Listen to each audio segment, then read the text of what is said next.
Hello everyone, welcome to UPSC की चर्चा with विशाल। तो चलिए स्टार्ट करते हैं लूसेंट में आगे। जब हम कॉन्टिनेंट के बारे में जान रहे थे पिछले लेक्चर में, तो फैक्ट अबाउट ऑस्ट्रेलिया। ऑस्ट्रेलिया जो कि एक आइलैंड कॉन्टिनेंट है, इंडिक ब्रिटिश डोमिनियन है। ऑस्ट्रेलिया जो कि New Zealand, Tasmania, New Guinea and Pacific island, Micronesia, Melanesia, Polynesia island, इन सबको ऑस्ट्रेलेशिया कहा जाता है काफ़ी जोग्राफर्स के द्वारा लेकिन कुछ लोग बोलते हैं इसको ओशिनिया। और ये लगभग अगर आप देखें तो ये इंक्लूड करता है प्रोक्सिमेट आइलैंड, कैरिबियन कंट्रीज़ वगैरह को। ओशिनिया के अंदर में 39 मिलियन पॉपुलेशन है, जो कि 0.54% है टोटल वर्ल्ड पॉपुलेशन का 2014 के अकॉर्डिंग। लैटिट्यूड अगर देखा जाए तो 12 डिग्री साउथ में and 38 degree south, and longitude 140 degree east to 154 degree east. Area जो कि लगभग 5.3% है वर्ल्ड का पूरे, जो कि लगभग 7 करोड़ 83 लाख नहीं नहीं 1 10 100 1000 10,000 लाख 10 लाख कोई 78,30,682 स्क्वायर किलोमीटर है। पॉपुलेशन ओशनिया की 39 मिलियन है 2014 के according. Ocean Pacific Ocean and Indian Ocean है। और तास्मेनिया सी आपको देखने को मिलेगी, Timor Sea, Arafura Sea, Gulf of Carpentaria, coral reef देखने को मिलेंगे, ग्रेट ऑस्ट्रेलियन बाइट देखने को मिलेगा। हाईएस्ट पॉइंट है पुनकैक जाया जो कि 4,884 मीटर का है। किस आइलैंड में? न्यू गिनिया के और ऑस्ट्रेलिया के मेनलैंड में है। और माउंट विलहेल्म जो कि कहाँ? पापुआ न्यू गिनिया में। लोएस्ट पॉइंट जो कि आपको लेक इरी देखने को मिलेगा। और स्टेट बेस स्टेट देखने को मिल जाती है। लेक इरी है, आइलैंड तास्मानिया है, माउंटेन ग्रेट डिवाइडिंग रेंज है, प्लेट्यू वेस्टर्न प्लेट्यू है। और अगर आप देखें डेजर्ट, गिब्सन डेजर्ट है, Great Sandy Desert, Great Victorian Desert, Simpson Desert. Important sites Sydney, Melbourne, Adelaide, Brisbane, Darwin, Canberra, Hobart, Perth.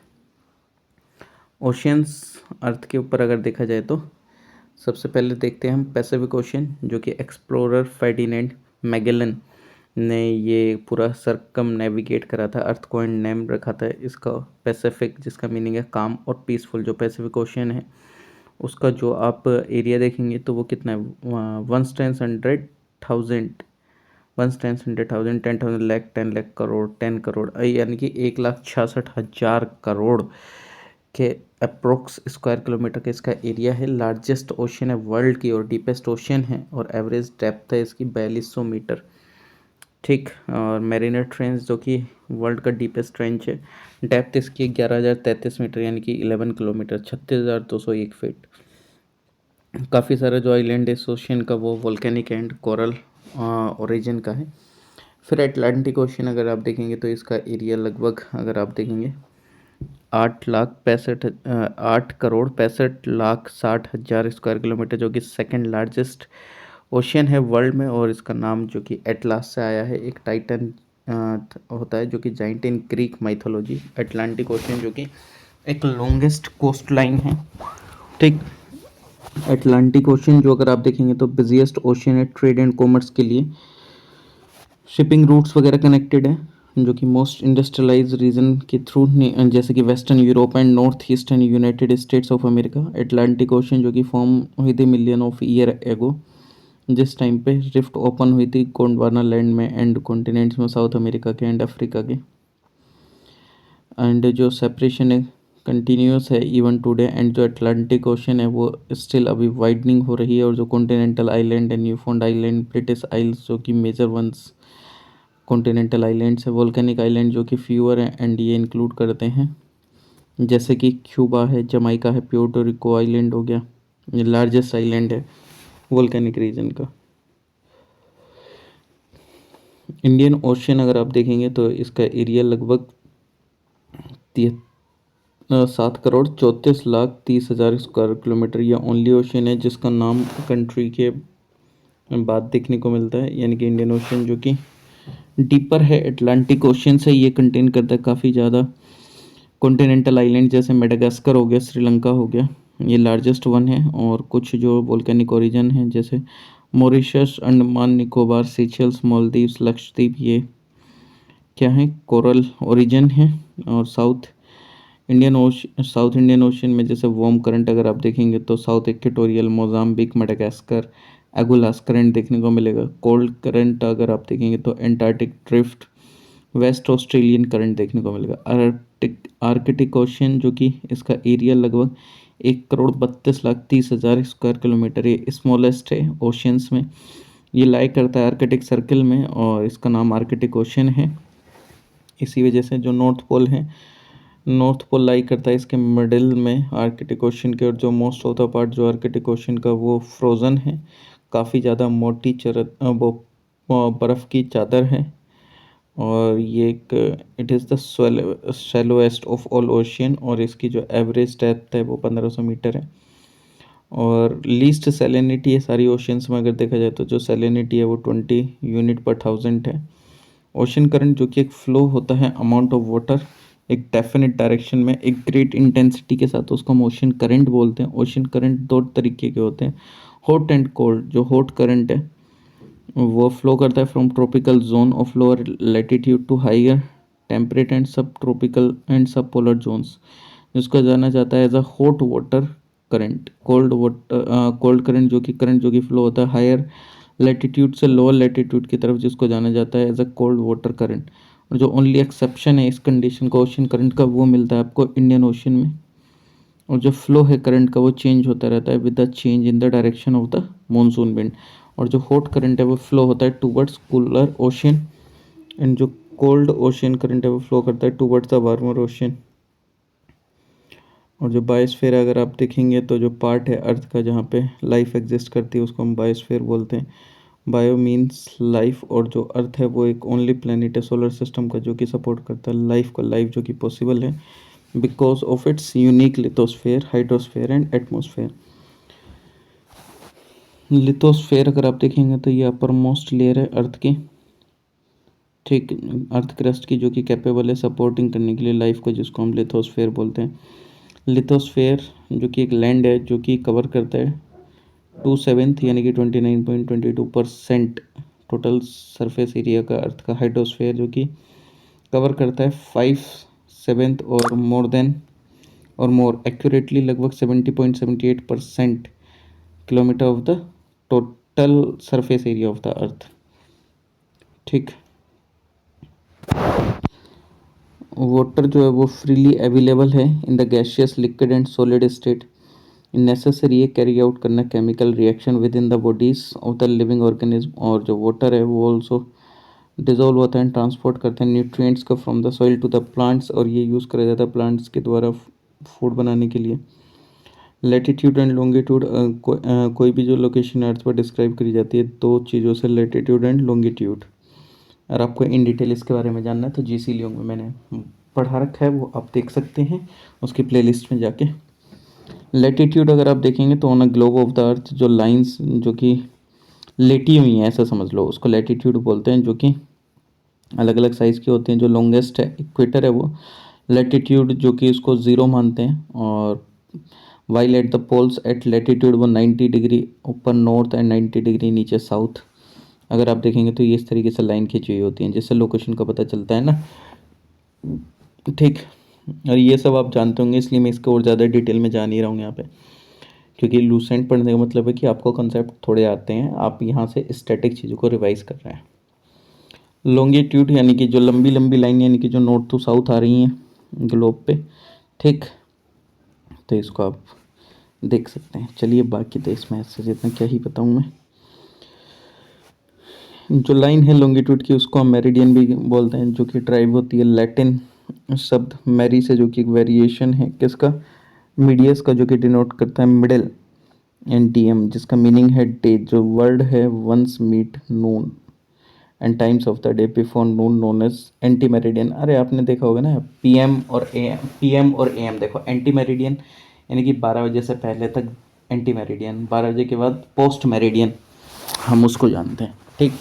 उस ये जो हमारा टाइम वगैरह जो चलता है local time and time zones अगर आप देखते हैं तो जो लॉन्गिट्यूड है वो मेज़र होते हैं from 0 to 180 degree east and 180 degree west, ठीक। और हम ग्रीनविच टाइम से लगभग 5.5 घंटे आगे हैं। क्यों? क्योंकि 1 डिग्री में 4 मिनट बढ़ जाते हैं, तो इसी वजह से हम 5.5 घंटे आगे हो जाते हैं। जितने जितना आगे लॉन्गिट्यूड बढ़ेगा उतना हमारा टाइम बढ़ता चला जाएगा। तो हम 5.5 घंटे आगे हैं, जो एक रेफरेंस टाइम है ग्रीनविच मेरिडियन टाइम उससे, ठीक, जो कि एक यूनिवर्सल टाइम बताता है। क्योंकि यार हर जगह अलग अलग टाइम होता है, फ्लाइट वगैरह जाती हैं तो टाइमिंग को मैच करना होता है ना, ठीक। हीट जोन्स कौन कौन से अर्थ के? जैसे टोरॉइड जोन, ये इसको बोला जाता है एज ए ट्रॉपिकल जोन भी। ये जो ट्रॉपिक है, ये जो ट्रॉपिक है एक रीजन है अर्थ का जो कि सराउंड कर इक्वेटर, सराउंडिंग इक्वेटर, वो by the tropic of cancer in the northern hemisphere at 23 degree 26 minute 16 second north approx. जो ट्रॉपिक ऑफ कैप्रिकॉर्न है साउथर्न हेमिस्फेयर में, वो है 23 degree 26 minute 16 second southern approx. तो जो ट्रॉपिक सब इंक्लूड करते हैं जितने भी एरियाज़ हैं अर्थ पे जहाँ पे जो सन है वो रीच करता है अपने पॉइंट पे डायरेक्टली ओवरहेड एटलीस्ट एक साल में एक बार। जो एरिया है वो रिसीव करता है मैक्सिमम हीट एंड इसी को हम बोलते हैं टोरॉइड जोन, फ्रिज जोन, जो कि ये पोलर रीजन के पास है। जो रेज है सन की वो काफ़ी ज़्यादा slanting and so it's very cold. और जो रीजन है वो एरिया का वो between arctic circle and north pole, northern hemisphere में, इसको हम फ्रिज जोन बोलते हैं। सिमिलर रीजन आपको साउथर्न हेमिस्फेयर में देखने को मिलेगा between the antarctic circle and the south pole, और इसी वजह से इसको हम फ्रिज जोन बोलते हैं। It means cold. रोटेशन आपको देखने को मिलेगा अर्थ का 24 घंटे में पृथ्वी जो अपने एक्सेस पे घूमती है। अर्थ एक्सिस जो वर्टिकल नहीं है ये 23.5 डिग्री पे झुकी हुई है विद वर्टिकल, और 66 degree 30 minute with a plane of the earth orbit. Tilted axis से ऑन डे एंड नाइट पे क्या फ़र्क होता है? वही रोटेशन से अर्थ के क्या होता है कि वो डे एंड नाइट आपको मिलता है, वरना ऐसा नहीं होता अगर पृथ्वी अपने रोटेशन ना करे तो। डे एंड नाइट रोटेशन की वजह से ही होता है। जो पेरिलियन है यानी कि वो पोजीशन है जिस समय जो अर्थ है और जो अदर प्लैनेट्स हैं वो नियरेस्ट होते हैं सन के। पी से पास, एपेलियन जो कि दूर, ए से अवे हो जाता है ना, तो मैंने तो ये ऐसे याद रख रखे हैं, एपेलियन जो कि दूर। सोलिस्टिस ये एक वन ऑफ द 2 डेट्स हैं ईयर में जिसमें जो सन है वो रीच करता है अपने ग्रेटेस्ट एल्टीट्यूड पे नॉर्थ और साउथ ऑफ द इक्वेटर में, नॉर्थन हेमिस्फेयर है और साउथर्न हेमिस्फेयर में, जो कि डायरेक्टली ओवरहेड होता है along one of the line of the tropics. Summer solstice यानी कि 21 जून को होता है। ये जो अर्थ है ये लोकेटेड होती है अपनी ऑर्बिट में, और जो सन है वो ओवरहेड होता है अंडर ट्रॉपिक ऑफ कैंसर पे कितने 23.5 डिग्री नॉर्थ। इस डेट में जो नॉर्थन हेमिस्फेयर है वो टिप्ड होता है टूवर्ड्स द सन और हैविंग द लॉन्गेस्ट डे, और जो साउथर्न हेमिस्फेयर में टिप्ड अवे होता है from the sun having the shortest day. Winter solstice यानी कि 22 दिसंबर को जो अर्थ है वो एक किस्म होता है इक्विवेलेंट पोजीशन में on the opposite points in its orbit, और जो साउथर्न हेमिस्फेयर होता है वो टिप्ड होता है टूवर्ड द सन, एंड जो नॉर्थन हेमिस्फेयर है वो अवे होता है इससे, और जो सन है वो ओवरहेड होता है in the tropic of Capricorn 23.5 degree south में, और ये शॉर्टेस्ट डे होता है नॉर्थन हेमिस्फेयर का, ठीक।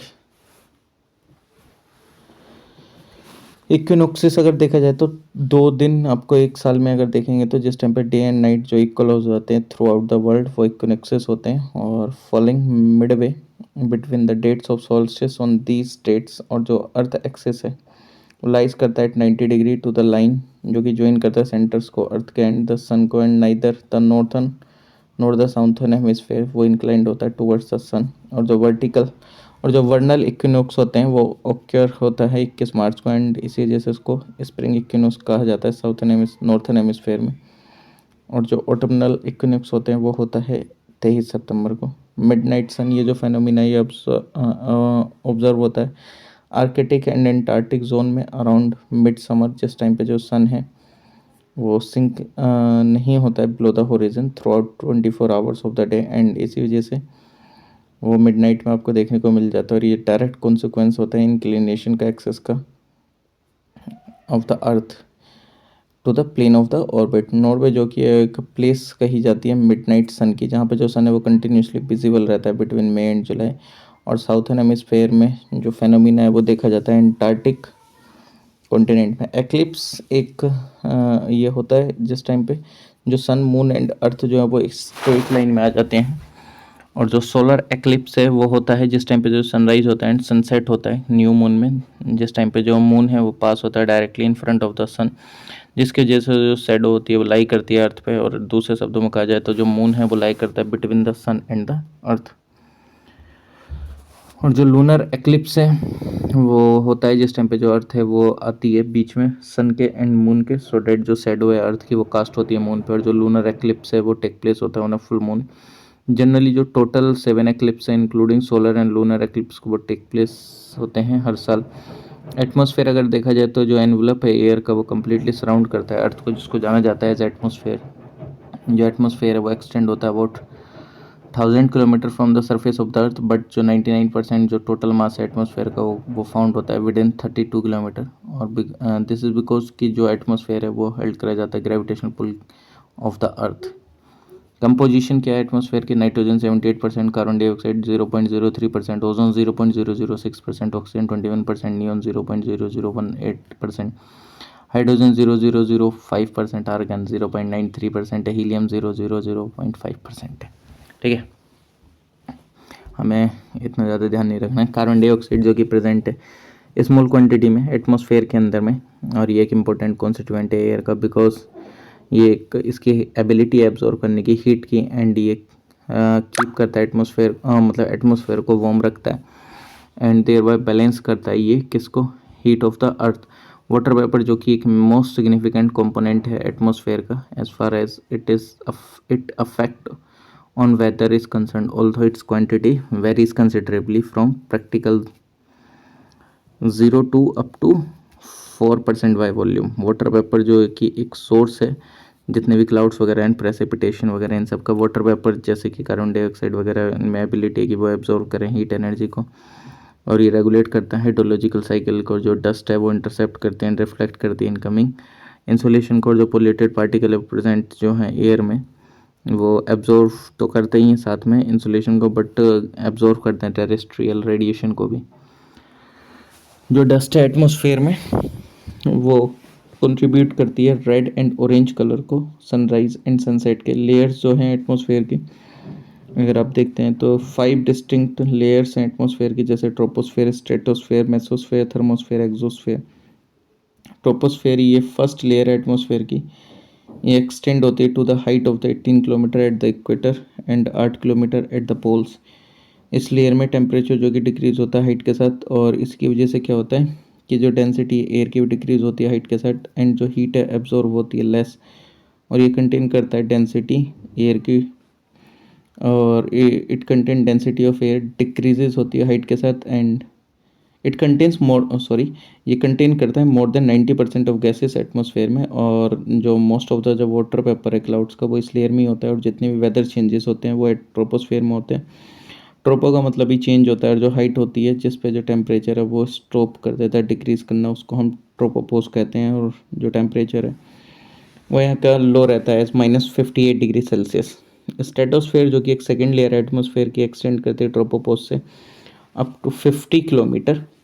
ठीक, और ये जो टेम्परेचर है वो इंक्रीज़ होता है क्योंकि एब्जॉर्प्शन देखने को मिलता है अल्ट्रावायलेट रेडिएशन का सन की इस ओजोन के द्वारा जो कि प्रेजेंट है इस लेयर में, और जो टेम्परेचर है वो स्लोली इंक्रीज़ होता है टू 4 डिग्री सेल्सियस। और ये जो लेयर है फ्री है from cloud and associated weather phenomena से, और ये प्रोवाइड करता है ideal flying condition for large jet planes. और अबाउट 50 किलोमीटर जो टेम्परेचर है वो वीकन हो जाता है फॉल करना, और ये मार्क करता है कि यहाँ पे एंड होने लगेगा स्ट्रेटोस्फेयर का, और जो एंड है स्ट्रेटोस्फेयर को उसी को स्ट्रेटोपोज कहते हैं। मेसोस्फेयर अब द स्ट्रेटोस्फेयर आपको मेसोस्फेयर देखने को मिलेगा, ये एक्सटेंड करती है to a height of 80 kilometre, और जो टेम्परेचर है वो डिक्रीज होता है अगेन और -90 डिग्री सेल्सियस तक पहुँच जाता है।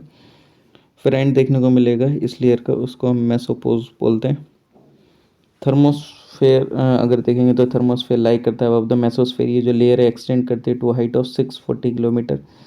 इस लेयर के अंदर जो टेम्परेचर है वो राइज होता है ड्रामेटिकली और रीच करता है अप टू 1480 डिग्री सेल्सियस तक। और ये जो इंक्रीज है टेम्परेचर में ये होता है क्योंकि जो गैस मॉलिक्यूल हैं इस लेयर के अंदर में वो एब्जॉर्व करते हैं एक्सरेज को, अल्ट्रावायलेट रेडिएशन को सन की।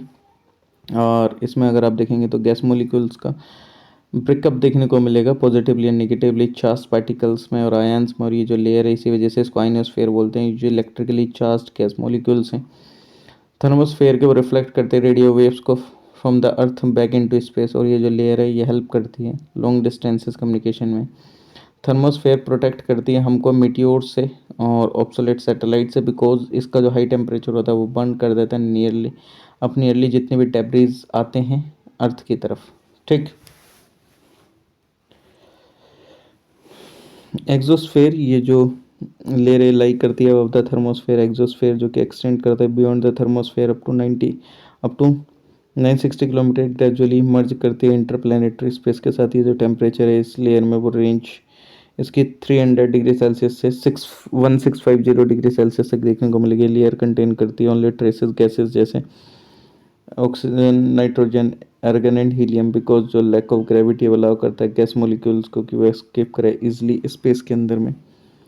सन कैसे क्रिएट करता है एनर्जी को, जो हाइड्रोजन है एंड जो हीलियम है वो एक प्रीडोमिनेंट गैसेस हैं जो कि कॉन्स्टिट्यूट करते हैं सन को, और जो प्रोपोर्शन है हाइड्रोजन का हीलियम के साथ 3:1 में है। और जो कोर है सन का वो एक्ट करता है लाइक का गिगैंटिक न्यूक्लियर रिएक्टर एंड कन्वर्ट करता है यूज क्वांटिटी ऑफ हाइड्रोजन को हीलियम में। इस प्रोसेस में क्या होता है कि जो न्यूक्लियर फिजन है जो सन है वो रिलीज करता है ट्रमेंडियस अमाउंट ऑफ एनर्जी हर एक डायरेक्शन में, और जो सन है वो रेडिएट करता है एनर्जी को both heat and light in all direction because of its small size in relation to the sun. तो जो अर्थ है वो इंटरसेप्ट करती है only small part of the sun radiant energy, और जो सोलर रेडिएशन है वो प्राइमरी सोर्स है हीट का एंड लाइट का अर्थ के, और इंसोलेशन जो इनकमिंग सोलर रेडिएशन है एनर्जी की वो इंटरसेप्ट करी जाती है अर्थ के द्वारा, जिसको हम इंसोलेशन जानते हैं। ये रिसीव करी जाती है in the form of short waves. Terrestrial radiation जो सन की जो एनर्जी है वो एब्जॉर्व करी जाती है अर्थ के सरफेस के द्वारा जिस टाइम पे जो रेडिएट होती है स्पेस में, और इसी को हम टेरेस्ट्रियल रेडिएशन बोलते हैं। वेदर एंड क्लाइमेट, वेदर जो कि एक डिस्क्रिप्शन है एटमॉस्फेरिक कंडीशन का पर्टिकुलर प्लेस पे एक पर्टिकुलर टाइम पे एक शॉर्ट पीरियड के समय। जो क्लाइमेट है ये कंपोजिट है, एक इंटीग्रेटेड पिक्चर है वेदर कंडीशन की over a long period of time. Climate data जो कि बेस्ड है कैलकुलेटेड एवरेजेस पे डाटा रिकॉर्डेड जो होता है over a period of 35 year. ये जो क्लासिकल पीरियड है वो 30 ईयर्स का है जो कि डिफाइन करा गया WMO के द्वारा। एटमॉस्फेरिक प्रेशर अगर आप देखेंगे तो एटमॉस्फेरिक प्रेशर का मतलब होता है एक तरीके से कि एक प्रेशर होता है किसी भी पॉइंट पे एक सरफेस ऑफ अर्थ पे जो कि due to the weight of the column of air उस पॉइंट के ऊपर, यानी कि एयर का जो कितना वजन है एक तरीके से। स्टैंडर्ड सी लेवल प्रेशर जो होता है 76 सेंटीमीटर होता है, ये 29.92 इंचेस पे इस स्केल पे देखा जाता है। जो अनदर प्रेशर यूनिट यूज़ करी जाती है मेट्रोलॉजिस्ट के द्वारा वो है मिली बार्स। 1 बार जो कि डिवाइड होता है 1000 मिली बार्स में। मिली बार को जाना जाता है हेक्टो पास्कल्स में। प्रेशर मेजरिंग इंस्ट्रूमेंट जैसे mercurial barometer, Fortin's barometer, aneroid barometer, altimeter, altitude barometer. Barograph automatic recording होती है एनोरॉइड बैरोमीटर में। बैरोग्राफ। विंड अगर देखेंगे तो ये मूवमेंट होता है एयर का जो कि करा जाता है अनइवन हीटिंग के द्वारा अर्थ के सन के द्वारा। समटाइम जो ये विंड है वो ब्लो करती है जेंटली रिफ्रेश करती है, और एट अदर टाइम्स ये ब्लो करती है स्ट्रांगली क्रिएट करती है स्टॉर्म जो कि कॉज करते हैं वाइड स्प्रेड डैमेजेस। और मेजरमेंट होता है 2 क्वांटिटीज़ का, डायरेक्शन एंड स्पीड का। एक गिवन डिस्क्रिप्शन में विंड की विंड मेजरमेंट जैसे विंड वेव, और weather measures the wind direction. Anemometer जो कि मेजर करता है विंड वेलोसिटी। ठीक, चलिए आज के लिए इतना ही, फिर बाकी ट्रेड विंड्स वगैरह वेस्टर्लीज ये सब जानेंगे नेक्स्ट वीडियो में। Okay bye everyone, take care, please like share comment and subscribe.